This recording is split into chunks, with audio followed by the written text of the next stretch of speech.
Welcome to English speaking course day 15। पिछले lectures में हमने बेसिक ग्रामर, सेंटेंस फॉर्मेशन और कुछ बेसिक रूल्स को समझा था। आज के हमारे इस लेक्चर में हम स्टार्ट करने जा रहे हैं इंग्लिश लैंग्वेज कोर्स का सबसे इंपॉर्टेंट पार्ट, जिसे हम टेंस कहते हैं। रुकिए, क्या इंग्लिश बोलना सीखने के लिए टेंसेस को समझना ज़रूरी है? तो जवाब है जी हाँ, इंग्लिश लैंग्वेज को समझने के लिए टेंसेस को समझना बहुत ज़रूरी है। तो चलिए स्टार्ट करते हैं। जब भी हम कोई बात करते हैं तो वो किसी न किसी ज़माने में ज़रूर होती है। जैसे अगर मैं कह दूं मैं लाहौर गई थी, तो यानी कि मैं माजी की बात कर रही हूँ, गुजरे हुए कल की बात कर रही हूँ। और अगर मैं कह देती हूँ कि मैं घर वापस आ गई हूँ, तो इसका मतलब है मैं प्रेजेंट की बात कर रही हूँ, इस वक्त की बात कर रही हूँ। और अगर मैं कह देती हूँ मैं इस्लामाबाद जाऊँगी, तो इसका मतलब है मैं आने वाले कल यानी कि फ्यूचर की बात कर रही हूँ। इट मीन्स कि हमारे सेंटेंस प्रेजेंट, पास्ट, फ्यूचर में से किसी एक ज़माने में ज़रूर पाए जाएंगे। आपको स्क्रीन के ऊपर एक चार्ट नज़र आ रहा होगा जिसके ऊपर लिखा हुआ है कि प्रेजेंट टेंस की 4 टाइप्स हैं। प्रेजेंट इंडेफिनिट या सिंपल टेंस, या present continuous tense, present perfect tense और उसके बाद प्रेजेंट परफेक्ट कंटिन्यूस टेंस। इसी तरह पास्ट के भी 4 टाइप्स हैं और फ्यूचर टेंस की भी 4 टाइप्स हैं, यानी कि ये टोटल 12 टेंस बनते हैं। आज हम अपनी इस लेक्चर के अंदर 1 बाय 1 इन सबको समझेंगे। सबसे पहले हमारे पास है प्रेजेंट इंडेफिनिट टेंस, जिसकी पहचान है ता है, ती है, ते है।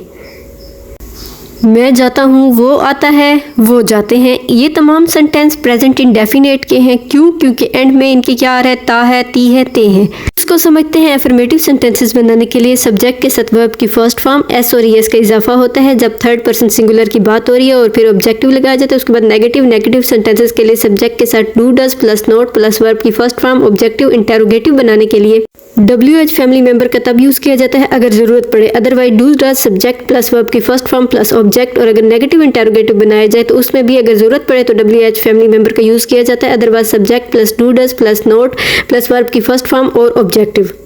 इन रूल्स को अच्छे से याद रखें ताकि आपको सेंटेंसेस को बनाने में आसानी हो।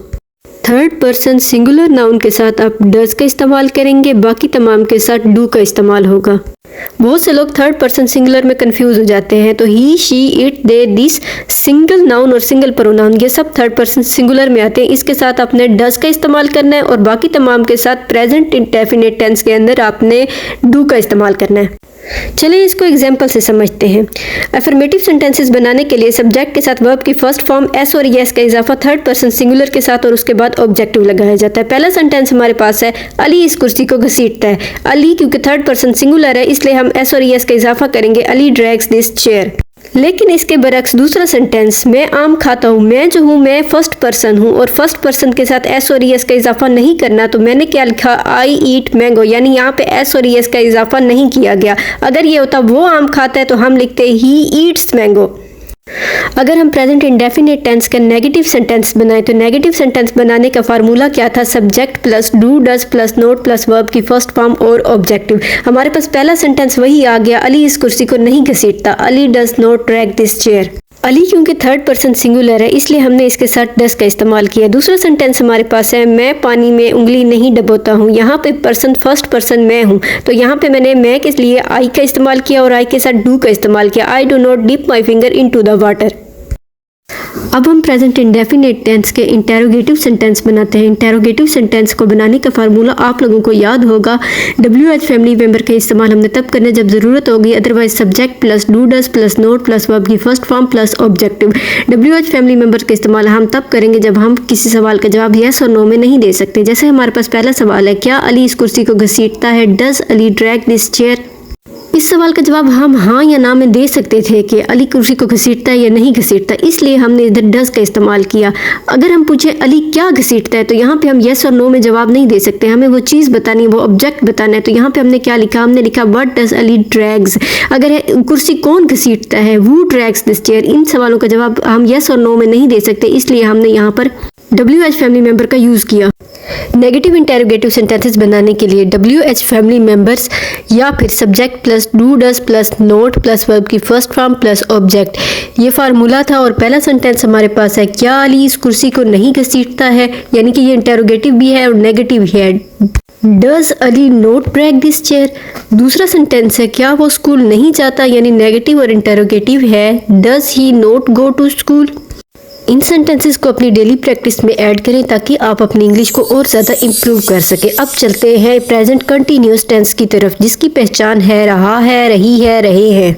जैसे वो सो रहा है, वो गाना गा रहा है, वो लिख रहा है, ये सब के सब प्रेजेंट कंटिन्यूस टेंस है। क्यों? क्योंकि इनके एंड पे रहा है आ रहा है, जिससे क्या पता चल रहा है कि कोई ऐसा काम है जो अभी तक चल रहा है, कंटिन्यूस फॉर्म में है।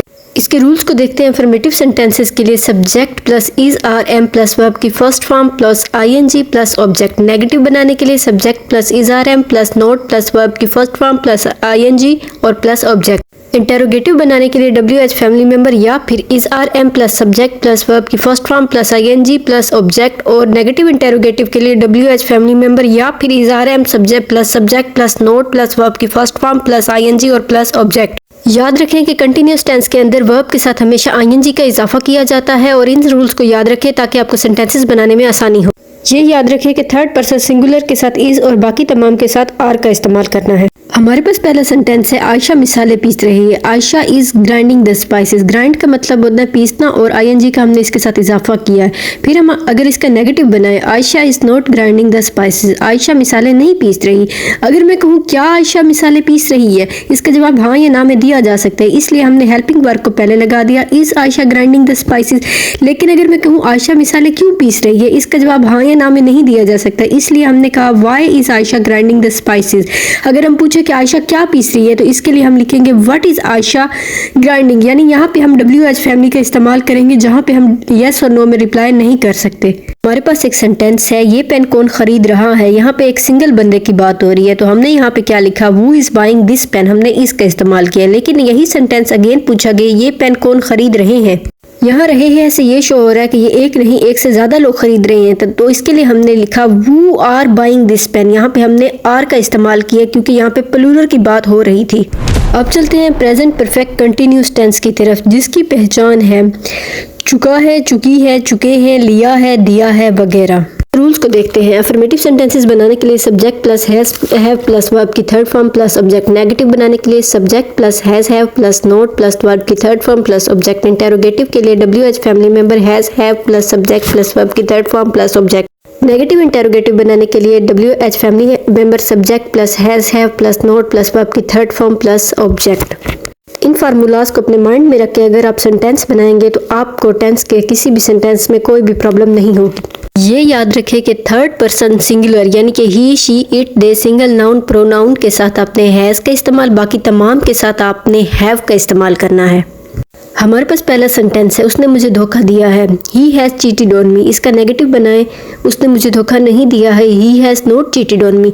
अगर इसका इंटेरोगेटिव बनाए क्या उसने मुझे धोखा दिया है, has he cheated on me. और अगर इसका नेगेटिव इंटेरोगेटिव बनाए क्या उसने मुझे धोखा नहीं दिया है, has he not cheated on me.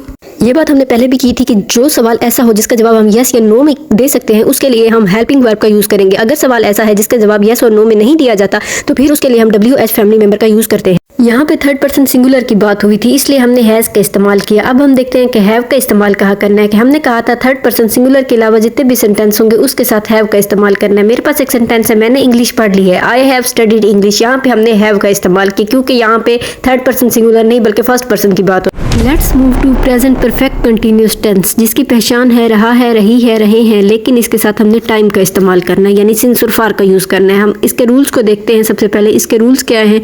Affirmative sentence बनाने के लिए subject plus has have plus been plus verb की first form plus ING plus object और उसके साथ सिंस और फॉर का इस्तेमाल करना है यानी टाइम का यूज़ करना है।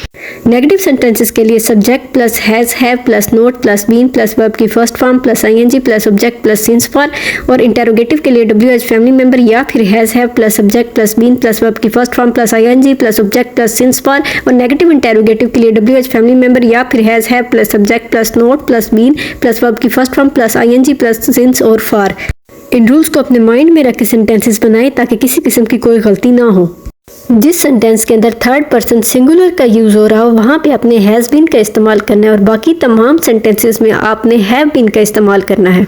सिंस का इस्तेमाल हम उस वक्त करते हैं जिस वक्त हम माजी से होने वाले किसी चीज़ की तरफ इशारा करते हैं, ठीक है। यानी माजी का कोई ऐसा वाक़या जो अब तक चल रहा हो, यानी सिंस 2 o'clock 2 बजे से लेकर अब तक, since 2 PM 2 AM 1999 2000 morning evening afternoon night Monday Tuesday Wednesday childhood adulthood, यानी चाइल्डहुड से लेकर अब तक मेरी ये आदत है, एडल्टहुड तक उसकी ये आदत है। यहाँ पे हमने सिंस का यूज़ करना है। और फार का इस्तेमाल हमने उस वक्त करना है जिस वक्त की ड्यूरेशन बताई गई, वक्त का लेंथ बताई गई, जैसे for a long time, for a while, for a short, for 2 seconds, for 2 minutes, for 2 days, for many days, for many hours, for years, for centuries. जहाँ पे किसी ड्यूरेशन के किसी चीज़ की लेंथ का बताया गया, टाइम की लेंथ का बताया गया, वहाँ पे हमने फॉर का यूज़ करना है। इसको हम अपनी एग्जाम्पल से समझते हैं। हमारे पास पहला सेंटेंस है, वो काफ़ी देर से खिड़की से झांक रहा है। यहाँ पे टाइम की ड्यूरेशन बताई गई, टाइम की लेंथ बताई गई, इसलिए हमने फार का यूज़ किया। He has been peeping, peeping का मतलब होता है झांकना। Through window for a long, काफ़ी देर से वो खिड़की से झांक रहा है। दूसरा सेंटेंस हमारे पास है, वो लड़की 1998 से यहाँ रह रही है। यहाँ पे वक्त बताया गया, माजी का वो वक्त वहाँ से लेकर जो अब तक चल रहा है। That girl has been living here since 1998, तो इसलिए हमने यहाँ पर सिंस का यूज़ किया क्योंकि यहाँ पे माजी की तरफ होने वाले एक वाक़ये की तरफ इशारा किया गया है जो माजी से लेकर अब तक कंटिन्यू चल रहा है। यहाँ पे हमारे पास इसकी एक और एग्जांपल है, मैं 2 घंटे से लिख रहा हूँ। I have been writing for 2 hours। अगर इसका नेगेटिव बनाए, I have not been writing for 2 hours। इसका इंटेरोगेटिव बनाए तो have I been writing for 2 hours। और अगर हम इसका WH फैमिली मेम्बर का यूज़ करके अगर हम कहें कि क्यों लिख रहा हूँ, why I have been writing for 2 hours, तो यहाँ पे हमने WH फैमिली मेम्बर का यूज़ किया। और फॉर का इस्तेमाल हमने इसलिए किया कि यहाँ पे टाइम ड्यूरेशन बताएगी कि कितनी देर से मैं लिख रहा हूँ। अब आपको सिंस और फार का कंसेप्ट समझ आ गया होगा। होप सो आपको प्रेजेंट टेंस के प्रेजेंट इंडेफिनेट, कंटिन्यूस, परफेक्ट और परफेक्ट कंटिन्यूस की बहुत अच्छे तरीके से समझ आ गई होगी।